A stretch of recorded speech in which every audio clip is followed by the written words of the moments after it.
It's that magical time of the year again, that time when we as a society have to remember that it's time once again to re-sign up for health insurance benefits that we thought we had just signed up for last year and truly question if we have enough to survive the cruel and harsh winter. I've really got to think of priorities here.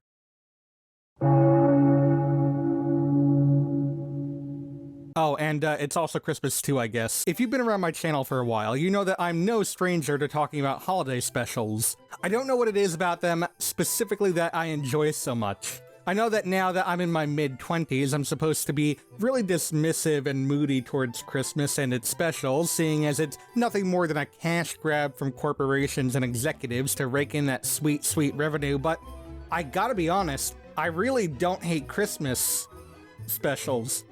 I also don't hate Christmas, and I really don't hate American Dad.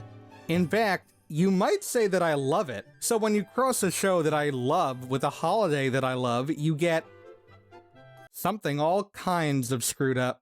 Yeah, the Christmas episode is pretty epic. The Family Guy and American Dad both have pretty elaborate Christmas episodes coming up this year. I think astonishingly theirs is, we have some violence in ours, but the American Dad Christmas special probably takes the cake as being the most violent piece of animation.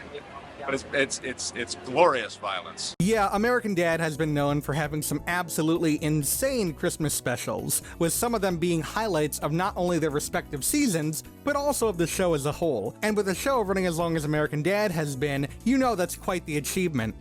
So given that I'm working on this big American Dad video and it's that most special time of the year again, I figured I'd take a bit of a breather between these nice big videos that I've been making and go over all 10 Christmas specials that this show has given us, which is a nice round number. Wait, what day is this going up? Motherfucker!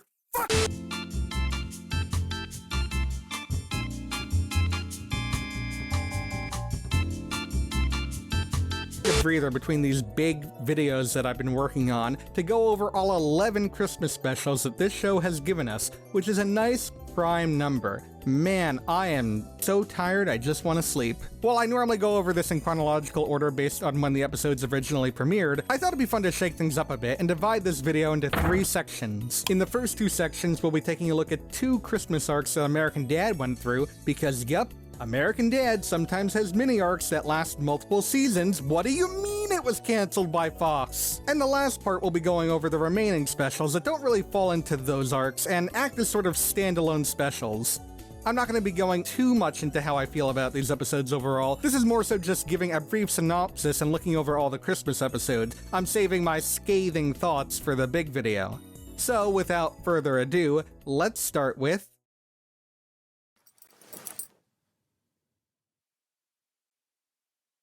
You're not really Jesus, are you? Out of all the episodes of American Dad, the one with the Rapture is often cited as one of, if not the best episode of the entire show. But did you know that it actually isn't the first episode in this so-called arc? In fact, this is smack dab in the middle. So before we get to the episode that everyone is dying to hear about, let's go over the Christmas special from 2 years earlier, the most adequate Christmas ever. It's funny because I feel like this is one of the least talked about American Dad Christmas specials. Like, there are the big ones, like the main episode of the Rapture Arc and a few Santa-centric episodes, but even besides those, this episode tends to just kind of fall to the side, and that's a bit of a shame because I think this episode is pretty dang good. For one, it has a pretty solid message about showing some humility. The episode starts with Stan coming home to see how his family decorated the house, only to criticize their work and say how he would do it and how he knows better than them about everything. He then forces them to go out in the middle of a snowstorm to find the perfect Christmas tree to make up for their tree, only for the family to be trapped in the freezing car without the key, and Stan dead due to his own hubris. The episode then shifts focus away from the family, and focuses on Stan trying to prove up in heaven that he deserves a second chance, with the help of a wingless angel named Michelle. Needless to say, things get out of hand very fast, and Stan finds himself pulling a gun on God himself. This finally causes Stan to realize that he's been acting like a know-it-all, and it's enough humility to prove to God that Stan deserves a second chance. It's a pretty nice ending to a good episode. And the other thing is that this episode is actually really damn funny.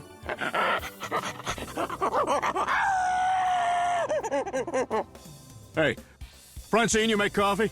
In my defense, she hadn't made coffee. Like, not everything got a laugh out of me, but the episode is constantly firing on all cylinders, so if one joke doesn't land, they're already on to the next one. That's not to say they didn't stick with any of the funny jokes. I found the running joke of Stan constantly avoiding his death to be pretty funny, and the bit about the heaven gun got a chuckle out of me. Seriously, why do we have heaven guns? I don't mean to be that guy, I'm happy here, but why is this not an issue? Also, this is something I'll go into more in my ranking video, but Stan's ignorance here is just really, really funny. Like, it's extremely over the top to the point where he's still being awful to his wife and children and Michelle, but what he says and how he says it is so cartoonishly over the top that you know that there's still, like, love in this family and being poured into the show as well. You'll catch your death out here! Honey, just because snow is the same color as our refrigerator doesn't mean you know how it works. So yeah, good episode, and I look forward to covering it again in the big ranking video. But now, it's time to discuss what many consider to be the best episode of the show, Rapture's Delight. This is probably one of the most well-known episodes of the show, and for a damn good reason. This episode cranks almost everything up to 11, especially in the second half. That's not to undermine the first half of the episode. I think that does a very good job setting up the plotline of the episode. It's also where a majority of the laughs are, since the second half is dedicated primarily to the post-apocalypse. Jesus is coming back for Armageddon! I can appreciate how even 6 seasons in, the show is able to commit to the idea of Stan trying to be this model American citizen, with him prioritizing church and religion over even his own family. That bites him in the ass when the Rapture comes along, and Stan and Francine are left behind, and Stan attempts to throw Francine under the bus to get raptured. After that fails, Francine leaves him and manages to hook up with the real-life JC, yo! Leaving Stan alone come time for the apocalypse. And that's just the first half. First and foremost, I gotta give props to the art direction. They could have just gone with, like, monsters in a Seth MacFarlane show style, and there are some instances of that here and there, but for the most part, these monsters look extremely out of place for the show, and I love it. They also play it extremely straight for the most part. Like, there aren't any moments of them breaking character. Every character knows how dire the situation is, and they all act serious the entire time, never breaking the tension. But they also don't make the characters feel like they're completely devoid of their personalities. Like, Stan will still come up with these cheesy one-liners when killing off demons, and Roger still acts like a petty bitch. After I defeat the Antichrist, I'm to begin the long road of rebuilding civilization. It's going to be a lot of work, and I could use your help. Yeah, it's okay. The only character I'd say breaks this tension is the Antichrist, who, instead of being some unyielding and uncaring monstrous demon, is revealed to be like opposite Jesus. So for example, he adds negatives to Bible quotes, he can swim and land, and he's a poor craftsman. Even his design is very opposite Jesus, having no hair and wearing some kind of cheesy knockoff 1960s Riddler costume. Because of that, I don't mind the fact that he does indeed break the tension, since he's supposed to be like this goofy opposite of Jesus. Anyways, yeah, fantastic episode, but you probably didn't need me to tell you that if you've seen the show. You're probably now asking, but Dan, you said this was the Rapture Arc. How did the previous episode tie into this one? Well, astute viewer, the reason I have paired these episodes together is that Michelle, the angel from the previous episode, is guiding Steve, Haley, and Stan in heaven. Yeah, that's it. You wasted my time a little bit. But now I think it's time to move on to the final episode of this arc, Season's Beatings. I actually talked about this episode a bit in my Ranking All Roger Personas episode, which I did with my good friends Artis and Chorus, both of whom are American Dad aficionados, so be sure to check that out when you're done with this video. This is another one where I feel like it's often thrown to the sideline when talking about the Christmas episodes, and again, I think that's a shame because there's a lot of great stuff here. This is another one where there are extremely funny moments. You don't deserve to be on that cross, you lazy, wine-loving bisexual!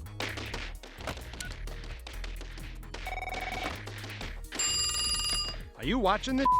It's definitely not as rapid fire with the jokes as Most Adequate Christmas Ever, but I think the output of the jokes here is a slightly higher quality due to a much more experienced joke delivery with the show at this point. That punch right there, that's the punch where everything went black and I was finally able to achieve orgasm. Oh. I also like how the family plays a much bigger role in this special. The previous two were very Stan-centric, which isn't a bad thing, but I always enjoy when the whole family is involved in shenanigans, since they all play off each other very well. Anyways, the episode follows Stan getting excommunicated after beating up Roger dressed as Jesus Christ at a holiday show, and him trying to get back into his religion. Meanwhile, Jeff wants a kid, so he adopts a son from the orphanage. I named him after my favorite character in literature, Nemo, from the novelization of the film Finding Nemo. Very quickly, these two plots converge as it's revealed that Nemo is actually the Antichrist, so Stan tries to kill him in order to get back into Christianity. From here on out, the plot takes a lot more of a dark and spooky turn, and I gotta hand it to them, some of these scenes are a little unnerving. We've got body manipulation, possession, lots and lots of blood, and even a pretty meaningful death, with Father Donovan, who acted as Langley's priest up until this point and was a relatively frequent recurring character. And from what I can tell, he doesn't show up again for the rest of the series. Nemo! It's Omen spelled backwards! He is the Antichrist! But you picked the name Nemo. That doesn't make any sense. Again, this episode is a lot of fun. It got some laughs out of me and even a few spooks, though you're probably confused since we now seemingly have two different versions of the Antichrist, thus technically this shouldn't be part of the Rapture Arc, right? Well... I'll see you again, Stan Smith, when the Rapture comes! Yeah, so some people have theorized that this episode is actually a prequel to Rapture's Delight, and I can totally see that being possible. But if that's the case, then a problem arises. How can Father Donovan be alive in the Rapture episode if we just saw him die in this episode? I don't believe there's been official confirmation, so is this episode a sequel to the Rapture episode, or is it actually a prequel? Or, third option, should it be considered its own canon, completely separated from the Rapture Arc? The answer to all of those questions is yes. And yeah, that's the end of the Rapture Arc. There were some pretty dang good episodes in there, and arguably some of the best that the series has to offer. However, while these episodes are really good on their own, I don't think that they're the best in regards to showcasing Christmas episodes. What I mean by that is, Most Adequate Christmas Ever is set up to be on Christmas, and the conflict arises due to Christmas, but there's a lot in the episode that could just take place on any other day of winter. And while Rapture's Delight and Season's Beatings do a better job showcasing Christmas, I'd say that those more so showcase the religious side of the holiday. And we all know that the most important part of Christmas is obviously all of the corporate brand icons and commercialism, and yet we barely have any of that here. Well, don't you worry, my fellow true Christmas-teers, because this next arc we're going to take a look at should fill that void in your heart, and then some. I'm saying this like I'm not Jewish and celebrating Hanukkah as we speak. Oh my god, I'm going to go to hell.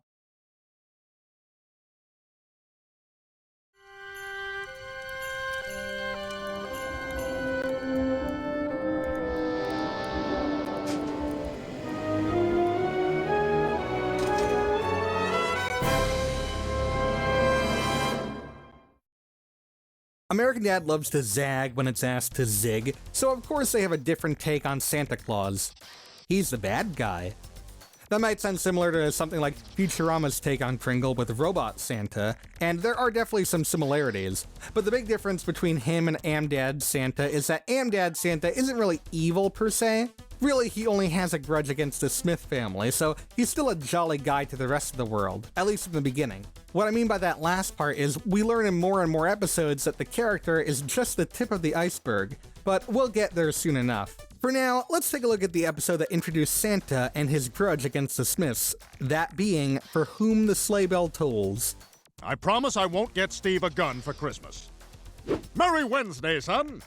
After Stan gets Steve a gun for Christmas, he accidentally kills what they believe to be a mall Santa. turns out, however, that who he shot was actually the real Santa, and that he's very much alive and coming back for revenge on Christmas Eve against the whole family. The episode then basically becomes the whole family fighting for their lives against Santa and his endless army of elves, reindeer, and snowmen.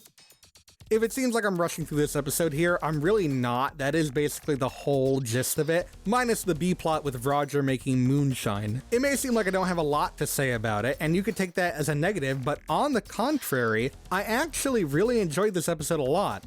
In fact, I think this is the best Christmas episode that we've covered so far.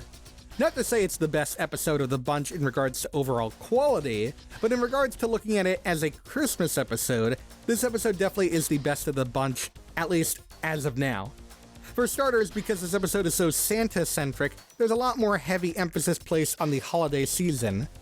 I didn't mention this before, but I absolutely love how the backgrounds are updated to reflect the holiday with decorations and gifts. I love how festive it is. I also really like how this is another story that involves the whole family. Even Jeff, who plays a very vital role in this episode, with Stan finally accepting him into the family after he saves his life. Hell, the only family member that's not here is,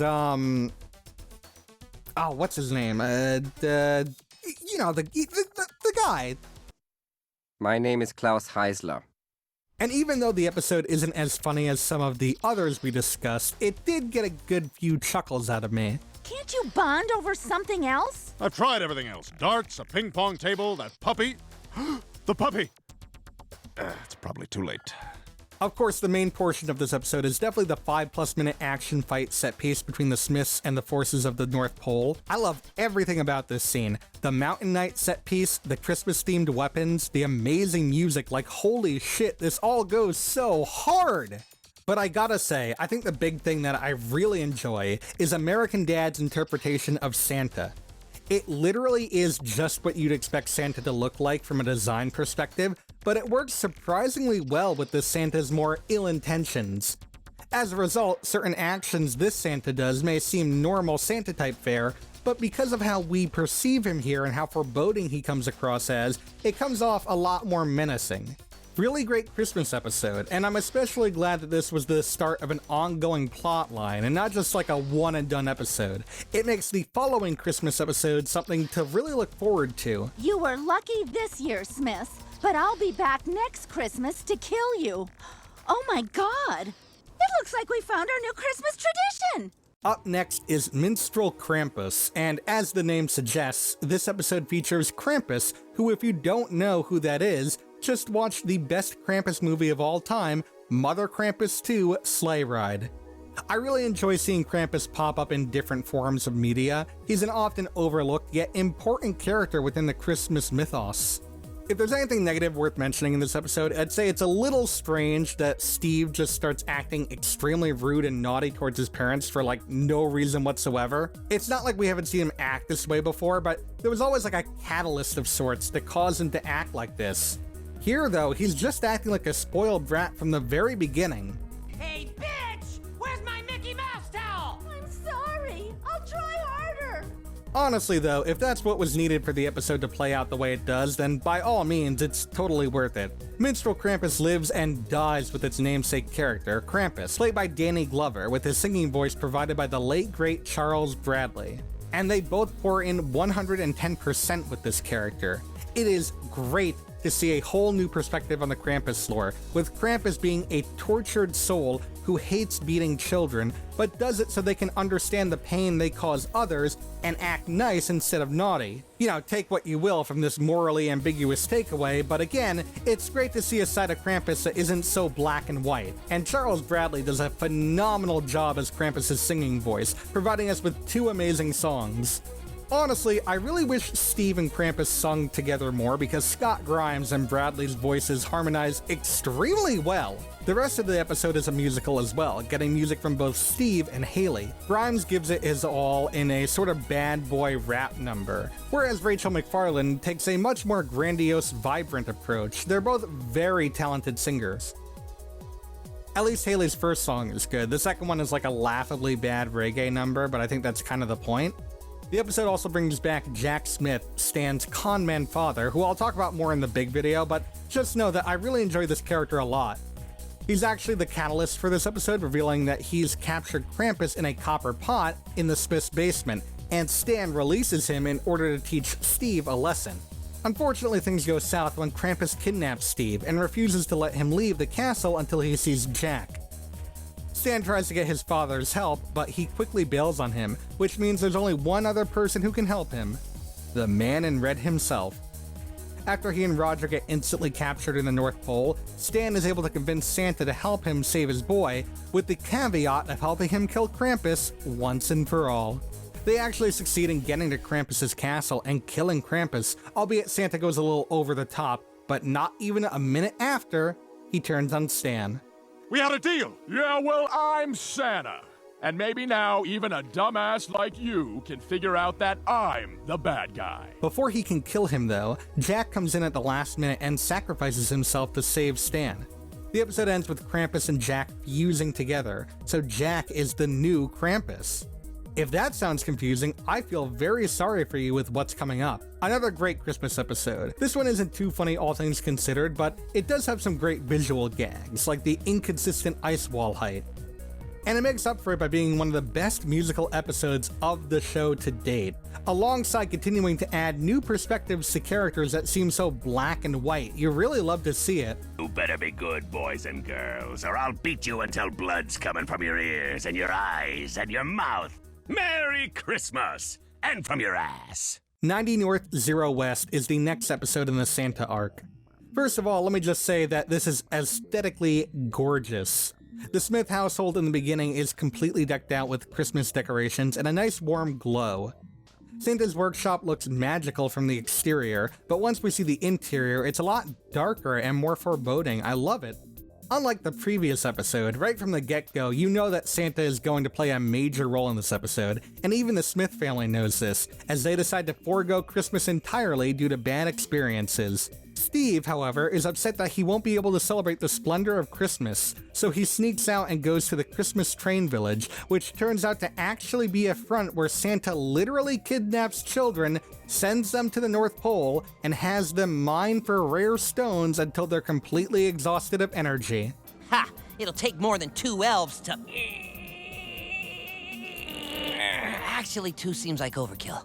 So in contrary to how Santa was first introduced, just having him have like a personal gripe with the Smiths, here it's revealed that he's just full-blown evil, with the entire Christmas holiday just being a front for him being able to mine for said stones from an extremely well-known story. And what is that story? Do I even need to say it? The Epic of Gilgamesh. Ah, of course, of course. You'd think I'd be more annoyed with Santa going like full-blown villain, but I really don't mind.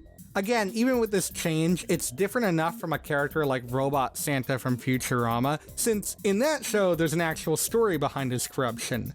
Meanwhile here, Santa's just always been an asshole with a god complex, which I think works here pretty well. Once again, the whole family plays a big role here. Even Krampus comes back, helping the Smiths get to the North Pole. Things get insane by the end, because now the giant comes back to life, and Santa actually dies. That's right, American Dad actually kills off Santa. You cannot make this shit up. I probably sound like a broken record at this point, but again, another excellent Christmas episode. I'm not gonna pretend that I don't have certain gripes with the episodes I've talked about so far, because I do, but again, I'm saving those for the big video later on.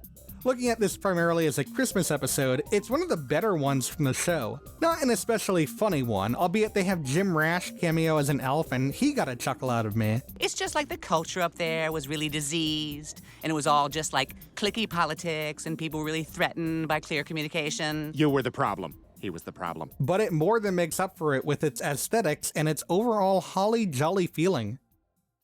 I gotta say, we've been on a roll with these episodes so far. I really cannot wait to see what the next— Oh, it's the Hanukkah episode.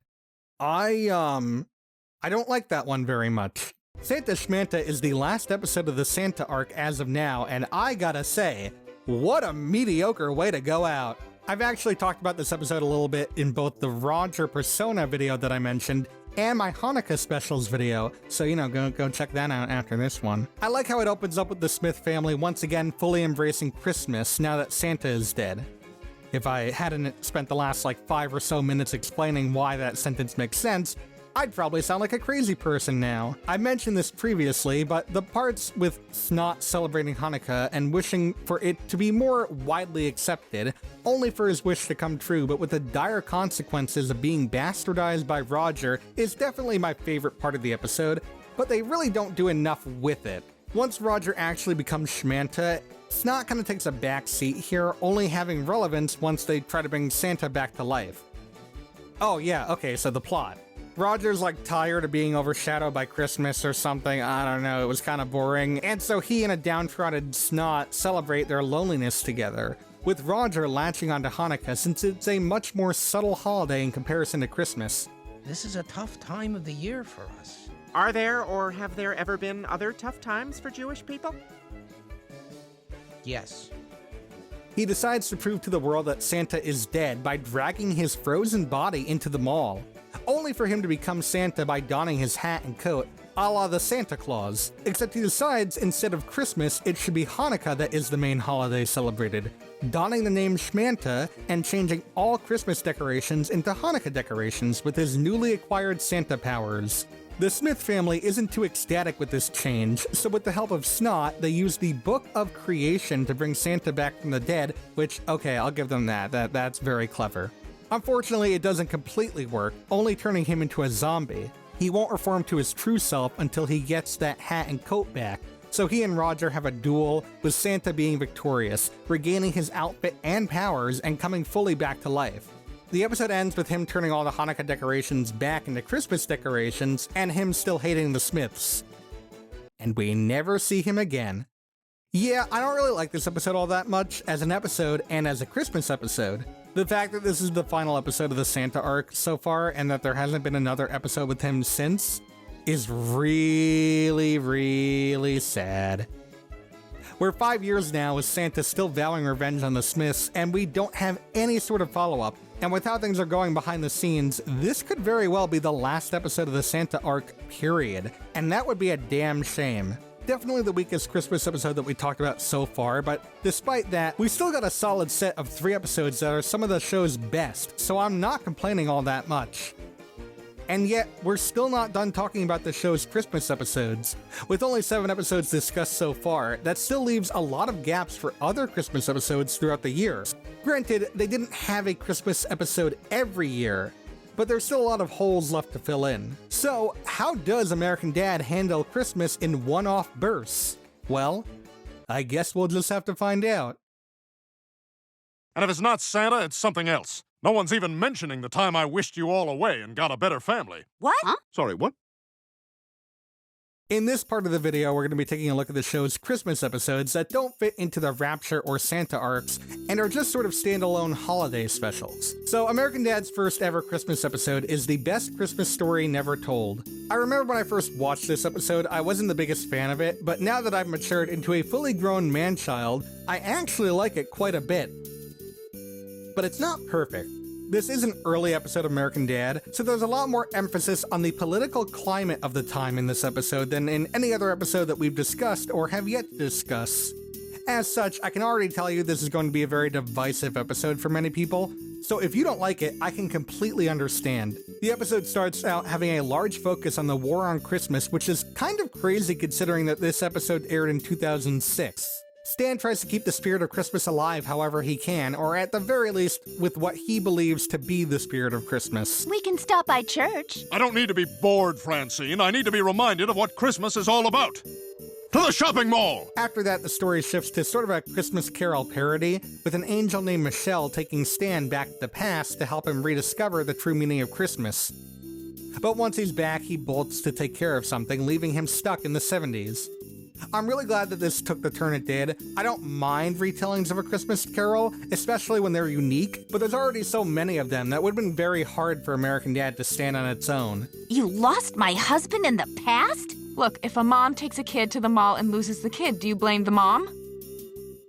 No, you don't, no! After that, though, I mean, look, I actually think this episode is very funny. It has the same sort of rapid-fire humor that Most Adequate Christmas Ever had, but a lot of the humor is focused on this sort of political climate stuff that I mentioned earlier. There's nothing wrong with that in particular, but in this episode specifically, the subject of ridicule is so specific. Stan's whole ideal towards the War on Christmas is that none of it would have happened if Jane Fonda never starred in the movie Clute. So when he realizes he's back in time, he goes on a mission to kill Jane Fonda, only to then shift to trying to whack Donald Sutherland after finding out that he's the one who convinced her to go into politics after Clute. I'm sorry, what? Like, I know everything they're referring to, and I know the events that they're talking about, but because they're so specific in what they're trying to call out, this makes the episode age like milk. I like Clute. Clute is a good movie, but my God, has anyone brought up Clute in a casual conversation in the last 5 years? And then it suddenly shifts to Stan having to remake Taxi Driver after getting Martin Scorsese off of drugs so that John Hinckley can obsess over Jodie Foster so that he tries to assassinate Ronald Reagan to impress her, and doing so causes Reagan to win his re-election, which in turn keeps the US from falling into the hands of the Soviet Union. What? But how about that Jodie Foster? Pretty hot, huh? That's disgusting. She's 12. Yeah, a hard 12. Again, I understand what they're referring to, but it ages the episode horribly. I can't really blame the episode for that, though. It definitely was more relevant at the time of its release, but I can safely say that the longevity of this episode has taken a massive hit because of it. Oh, and also after the Ghost of Christmas Past stuff, it really does take a nosedive in the Christmas department as well. Not a bad episode, but definitely a dated one, and one of the weaker overall Christmas episodes, which is a shame because it has a really strong opening with the War on Christmas stuff. I really wish we got more of that. Our next one-off Christmas episode isn't until 8 years later in 2014 with Dreaming of a White Horse Christmas. Already, I have to give this episode some props for remaking the entire intro with Christmas flair. Legitimately, a huge amount of dedication for something that can easily be skipped over. There's not a lot to go over with this episode. For the most part, it's a pretty standard take on It's a Wonderful Life, but with a unique spin to it. Stan gets annoyed having to do all these family-related Christmas chores, and sees how much more of a free spirit Principal Lewis is during the holidays, so he wishes to have Lewis's life. It's weird to see yet another episode of Stan taking his family for granted, especially another Christmas episode, but I do enjoy the direction this goes in. Klaus, just be glad you're alone with no family. But I have grown to feel that I am part of your family, Stan. His wish gets granted, and now he's living his best bachelor life. Or so he thinks. Turns out the wish kinda screwed him over, and now Lewis has his family, his job, and his life. After a failed attempt to get his family back from Lewis, he decides to end it all by jumping off a bridge rather than living his life without his family. If you're still not convinced this is a Wonderful Life parody, there's even an angel after Stan dies that says that Stan has learned his lesson and that now he can go back to his real family. Based on all of that, I'd say that this episode is pretty good. It does a good job utilizing the Wonderful Life story structure, as well as keeping with the Christmas spirit and constantly feeling like it is Christmas. A little rushed for Stan to learn his lesson, but overall, pretty good Christmas episode. However, all of that is just the first part of this story, and what happens next elevates this episode from good to great. When he actually gets his family back from the angel, it turns out that the family that we know and love was actually a temporary family to teach Stan another lesson that got lost in the sands of time. Now, he's with his real, actual family with a perfect wife, daughter, and son. However, he's been stuck with the crappy family, as they're referred to, for so long that he considers that his real family, and now has to find a way to get back to them. This is such an amazing concept that I don't see talked about nearly as much as it should be. Here we have Stan with a family consisting of a jock son, a delightful young girl, a smart, lovely wife, and a non-German fish. Literally the perfect family that Stan has been trying to achieve for so long. But this isn't the family that he and we have grown to know and love, and have seen bond through thick and thin. He's willing to give up his perfect family just to be with the family that he loves, even if they're considered the worst family. And I love this so much. Great episode, and a really damn good Christmas episode at that. Admittedly, the last third carries it, and it does retread on very similar ground of Stan taking his family for granted, but it's able to put such a unique spin on it that it works out in the end. And in regards to the Christmas aesthetic, it stays consistently good the whole time. I'm just now realizing that up next is Gifted Me Liberty, and I'm now reading this unscripted because I'm not going to talk about this episode because it's not a Christmas episode. It takes place on Christmas, but only in like the very beginning and the very end. The rest of it's just like a normal episode. It didn't air during Christmas or even close to Christmas. It aired in June. Like if it aired in July, you can make the argument, oh, Christmas in July, you can count that. No. It aired in June, so it's not a Christmas episode.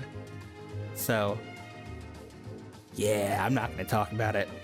Sorry for all the ones of tens of Gifted Me Liberty fans out there. Sorry. Yuletide Repeat is extremely similar to the most adequate Christmas ever. It's yet another episode of Stan taking his family for granted, with him trying to have the most perfect Norman Rockwell Christmas ever, having his family abide by his Christmas rules and schedule, completely ignoring what they want to do. He takes his family to the Langley, an outdoor shopping mall, and after getting into a fight with them, it ends with his family, as well as all the other people at the event, dying in a big explosion, leaving Stan all alone for Christmas. This is where the episode's plot takes off as he opens a fortune cookie and is taken back to the Langley 5 minutes before the explosion. After everyone explodes again, he's sent back 5 minutes once more, effectively trapping him in a time loop. Now he has to figure out how to stop the explosion in the span of only 5 minutes so that he can save his family from a grisly end. And how do I feel about this Christmas episode? I adore it. In fact, I think it's my favorite Christmas episode we've talked about so far. First, we gotta talk about the Langley. I know I say this a lot, but my god, the animators and artists go hard when it comes to designing Christmas set pieces. This is gorgeous! I also gotta say, after seeing American Dad parody so many Christmas movies like It's a Wonderful Life and A Christmas Carol, it's really cool to see them take a non-Christmas movie with Edge of Tomorrow and add a Christmas spin to it. Because of that, it never feels like it forgets that it is indeed a Christmas episode. Alongside having a similar message to Most Adequate Christmas, I have to say that I'm also shocked that it has a very similar joke structure to the episode. It's very rare to see a modern Am-Dad episode with a sort of rapid-fire joke approach, and it feels like it hasn't aged a single day. It works surprisingly well here. And except for maybe like the Rapture episode, this one probably puts Stan through the most trauma, having to relive the same events over and over again, only to constantly fail to save his family. And then the one time he does succeed, it turns out he couldn't change their fate as they die in another arguably more grisly way. So he has to come to terms with that as he uses his last remaining loops to spend as much time with his family as possible doing what they want. And because of the circumstances, it definitely feels like the most earned lesson learned of all the times that they've done this. I don't actually have much else to say about Yuletide Repeat. An amazing Christmas episode, and again, I'd say probably, or you know what, yeah, definitely my favorite one so far. Yes, even better than any of the Rapture or Santa episodes, at least in regards to the Christmas aspect of it. And finally, we end off with this year's Christmas episode, The Grouch. Okay, I'm gonna level with you guys here. I'm already running behind on schedule with this video, and I wasn't even originally planning on covering this one since it literally just aired this past Monday at the time that I'm recording this. I decided to include it anyways, but I really don't have time to give it a long, thoughtful look from a Christmas perspective. The good news is, in that regard, I already don't have a lot to say, because, hoo boy, does this one suck as a Christmas episode. Snot ranks the Smith family based on how hot they are, and Roger is the least hot in the ranking, which makes him feel extremely unconfident, just in time for his annual Christmas sex party, which ends so poorly for him that he decides to never have sex again and marry someone else who takes the same vow. Come 1 year later, and his wife is seen at the sex party without him, and this causes him to turn into a monster very similar in appearance to the Grinch, named the Grouch, and tries to ruin the sex party for everyone before he realizes what he's done, starts feeling confident again, and has sex again, turning him back to normal. And Stan makes a magazine. That's it. Admittedly, I do think that the Grouch stuff is pretty fun. Roger's Grouch design and expressions are extremely well done, and I really enjoy Klaus's totally original Not Stolen song. But like all that good stuff I mentioned happens in the last 6 minutes of the episode, so you're gonna have to excuse me if I don't think that it's a very good Christmas episode. In fact, you might say it's a very bad Christmas episode. Not including Gifted Me Liberty because that episode is a lie, this is easily the worst Christmas episode of the entire show. Still better than Illumination's Grinch. And with that, we've now covered every single Christmas special the show has produced. With all the episodes that we've covered today, even with the few stinkers thrown in there, I think that this is a very solid showcase for some of the best Christmas episodes of, well, almost any show ever. It's not perfect, mind you, but the fact that American Dad has been able to deliver constant quality Christmas episodes for so many years, each bringing their own unique stories, twists, jokes, and visual flares, it makes me very happy just thinking about them all over again, and I'm very excited to talk about them again come next year. Hopefully. Oh god, please be done with this video by 2023. I'm so tired. I hope you all have a very happy holidays and a great new year. And I'll see you all very, very soon.